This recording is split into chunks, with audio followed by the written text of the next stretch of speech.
All right, we pray for world peace. Let's begin what's trending.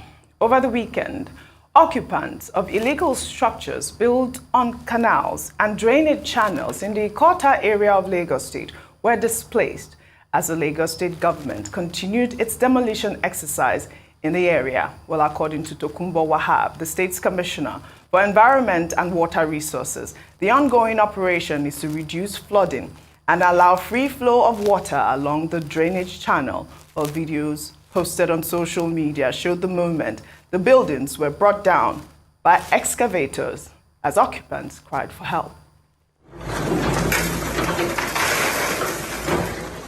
Oh my God! Did not even allow them to take their stuffs. This is too much. This is not nice. These people should even calm down.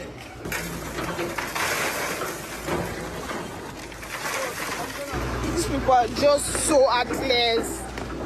They should even allow them to park at least.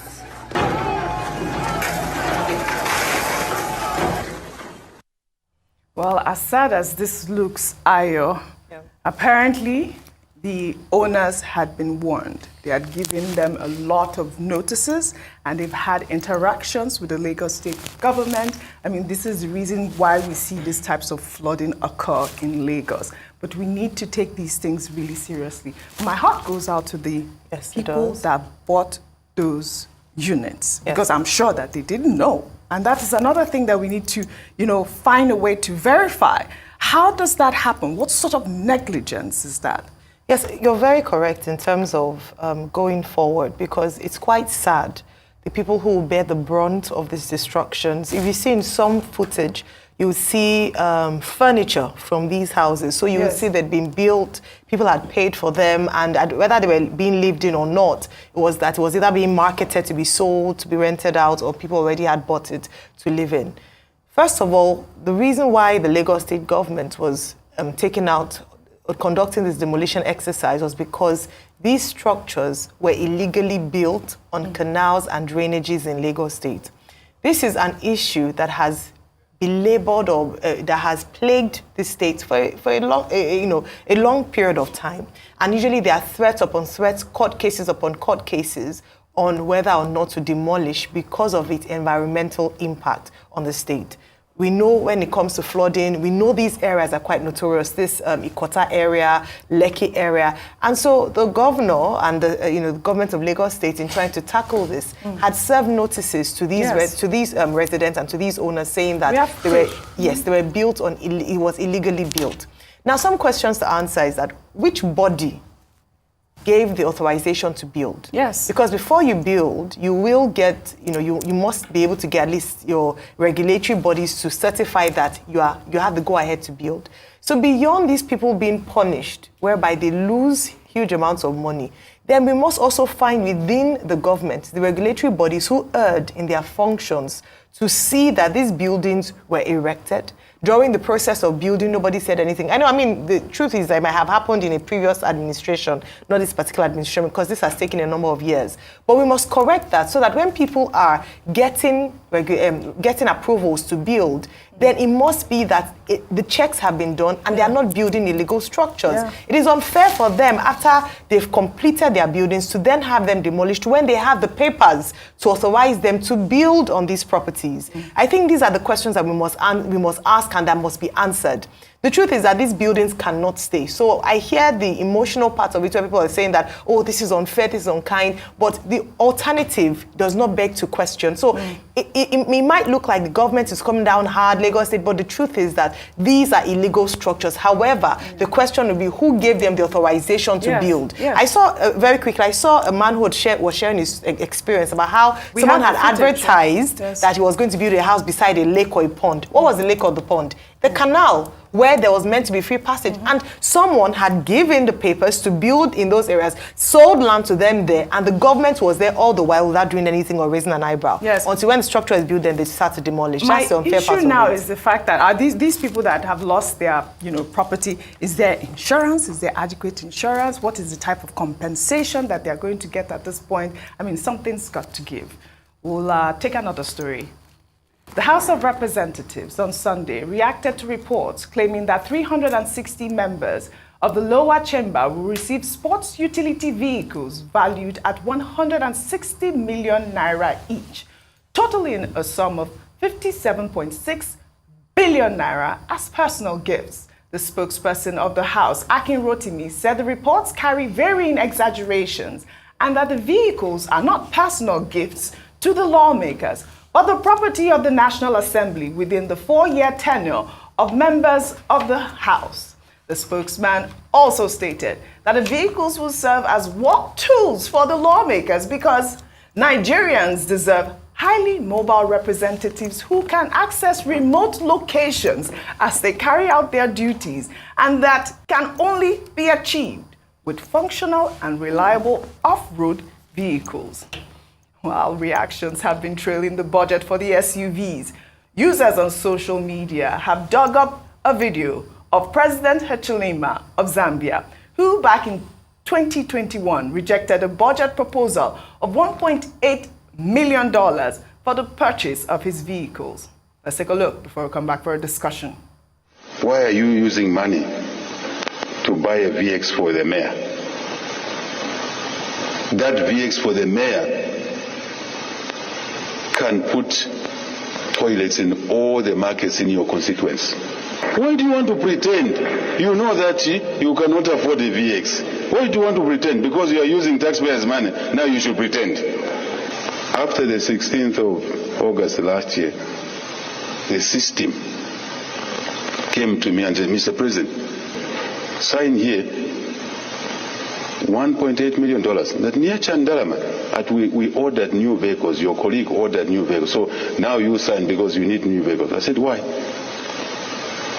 $1.8 million for the president's vehicles? Are there no vehicles in status? They are there. Are they not moving? They are moving. Are there no wheels? They have wheels. I said, I will use those. Cancel that tender. It's cancelled. I have not bought any new vehicle because I'm conscious this is not my money.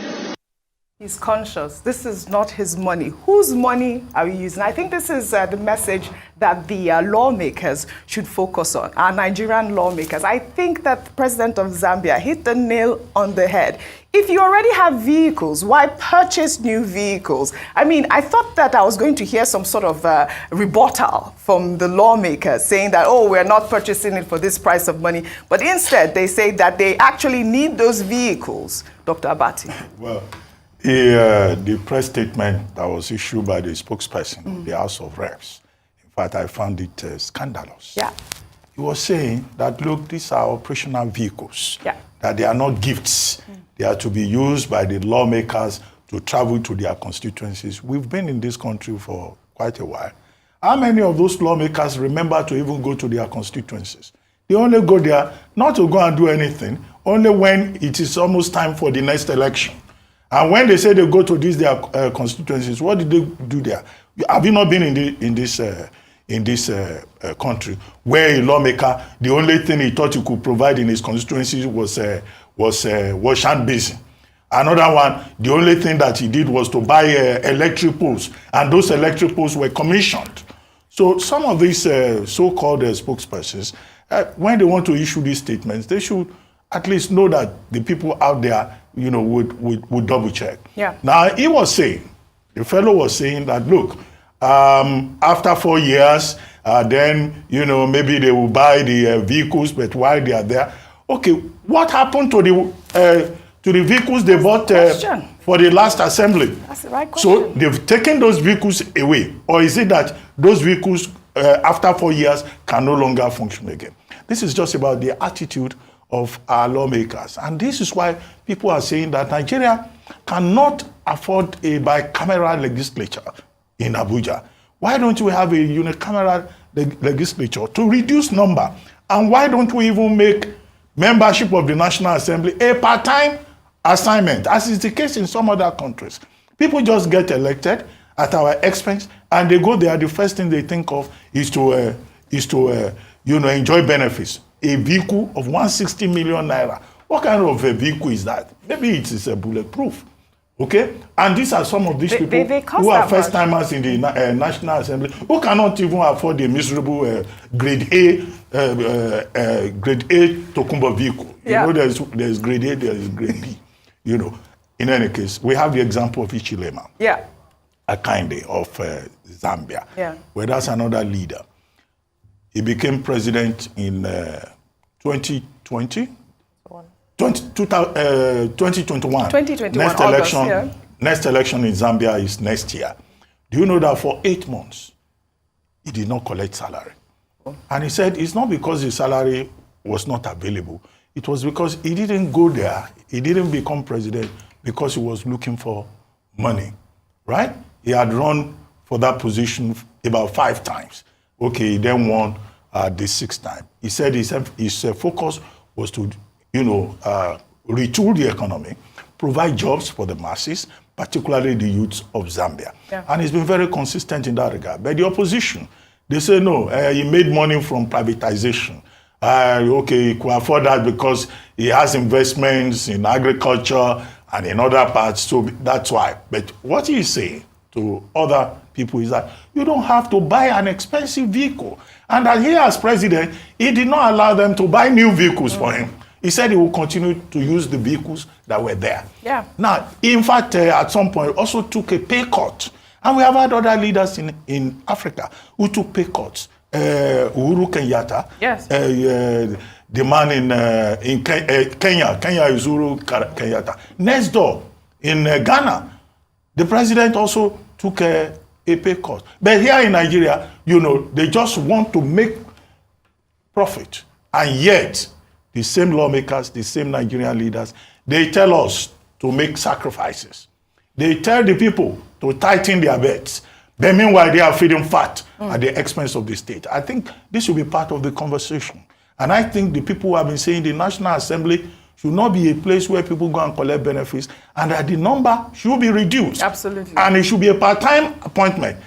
That will make us realize the objective of placing emphasis on service rather than profit. Well said, Dr. Bati. Well, in the same vein, the Foundation for Investigative Journalists obtained a memo dated September 11, 2023, showing that the federal government allegedly spent a whopping $507,000 on hotel accommodation for President Bola Ahmed Tinubu at the 78th session of the United Nations General Assembly.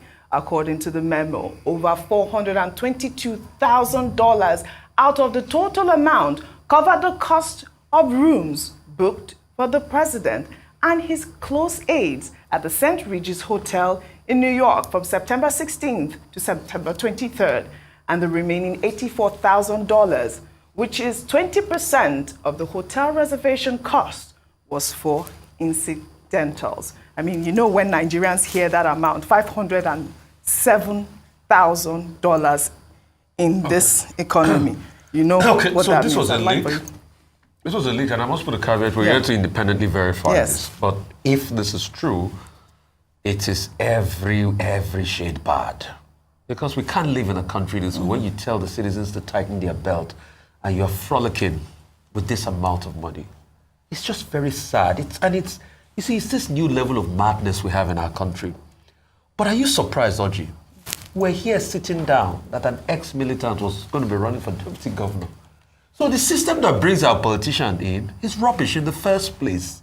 Intellectuals, clear-headed, peaceful people don't get to the top position. For you to get to the top position in Nigeria, you must have killed people with guns. You must be able to use gun, have an army to be able to destroy and kill people. We can't build a country that way. And that's why we are falling. We are sinking. Nigeria is at a precipice today. Look at the quality of our lawmakers. Many years ago, somebody said in the parliament, was a former police officer, and he looked at the lawmakers and the senators and said, most of these people here, they've been in my cell at one point or the other. So it's not today that we've destroyed the country. In all of this, you know what hurts my heart so much? All of those cars the lawmakers are buying, the money goes to Japan. It's not Nigeria-made car. Yeah. Watch in the 70s, Nigeria had a partnership with Peugeot Automobile of Nigeria, and most government functionaries had to drive Peugeot cars. That same Nigeria, all of a sudden, the government functionaries said they must only drive SUVs. As at 1999, the governors that were just sworn in, most of them had Peugeot cars in their fleets. Peugeot 504, best line. All of a sudden they say, no, it's SUV Jeeps. We are producing the SUV in Nigeria. Nord, Innoson, what's this guy's called? It gets to my head. All of them are producing cars in Nigeria. We will not buy from them. We will take the money to Japan. So even if you have bought the car from a local manufacturer to put the money, the 7 billion into the Nigerian economy, do you know how much that will have done? But the same lawmakers will be the ones to say, oh, we don't want to drive it. We are doing fertility and all that. We deceive ourselves too much and we destroy this country. You see, I keep singing the song that Unilag students were singing when they were protesting. They said, we all have a hand in it. The story of how Nigeria got spoiled, we all had an hand in it. Gbogbo wa la lọ́wọ́ ńbẹ̀, gbogbo wa la lọ́wọ́ ńbẹ̀, bí Nigeria ṣe bàjẹ́, gbogbo wa la lọ́wọ́ ńbẹ̀. We all have an hand in it. And I just hope when the rain starts to beat us, we don't complain. Look at these people that are supposed to represent the people. Look at what they are. They are the ones too that receive gifts. They receive prayers in their email address. May God forgive us. All right, then. Shall we take our final story then? In Kano State, well, the Kano State government over the weekend carried out a massive wedding ceremony uniting 1,800 couples who were predominantly widows and divorcees. The wedding ceremony, overseen by Islamic clerics, witnessed a remarkable gesture from the state government as they covered nearly 50,000 naira in dowry expenses on behalf of each groom for their brides. Well, during the reception held for the couples at the Open Theatre in Kano Government House, the presidential candidate of the New Nigeria People's Party, Rabiu Kwankwaso, cautioned the couples against invasive actions like checking their spouses' phones, highlighting that such actions could potentially harm their marriages. Now, Bati, you know I'm coming to you for this story. I mean, what is your state government doing for these widows? I mean, it's also that question I want to ask you about Rabiu Kwankwan. So, I mean, I hope that you guys don't check your spouse's phones. I mean, this is couples therapy right now. There's never a shortage of comedy in Nigeria. Now, some other states, I'm sure, you know, some other states that some of us come from. Yes. The governors will probably prioritize creation of jobs. Yeah. Probably prioritize education, not giving 50,000 naira to couples to come together and then assume that that is a contribution to development in the state, and even giving them beds. But they must return these beds if something happens to that, their marriage. Okay. That's that they say. People have the freedom, the right to choose. I don't think they should be forced, you know, to take matrimonial decisions. That's number one. So that this is the priority for the new governor of Kano State is most strange. And I hope that there's no political motive behind it, because you can see the dressing is a Kwankwansia attire. Yes. So maybe there is also a political undertone, which would be most unfortunate. Then number three is the advice from Senator Rabiu Kwankwaso saying, don't check your husband's phones, and that is the cause of marital problems. Okay, which research did he carry out? You know, was that one of the subjects he did when he did his PhD? He's a professor. You know, which was an issue the other day. What is it based on? And in any case, it's marks of misogyny. Yeah. You know, it's so misogynistic. Okay, can the wives, can the men check their wives' phones? Yeah. So this is what you get, you know, through innuendos, through indications, you know, women are discriminated against. But the governor should come up with better ideas about what he wants to do, and not promoting bedroom affairs. Now he has created thousands of other rooms in Kano State, whereas there are more pressing priorities. Dr. Bati, we don't know about the other rooms. Dr. Bati, you know, the North accounts for the largest number of out-of-school children in Nigeria, and so most of them and many of them are girls. This project cost 800 million naira, and they gave each of the brides 20,000 naira as economic empowerment. Just to put that in context, it's very, I mean, congratulations to the newlyweds, but there are other priorities like Dr. Bati mentioned. Just wondering what 20,000 naira can buy. This is like giving a bag of rice to 1,000 people. Absolutely. Anyway, I'd like to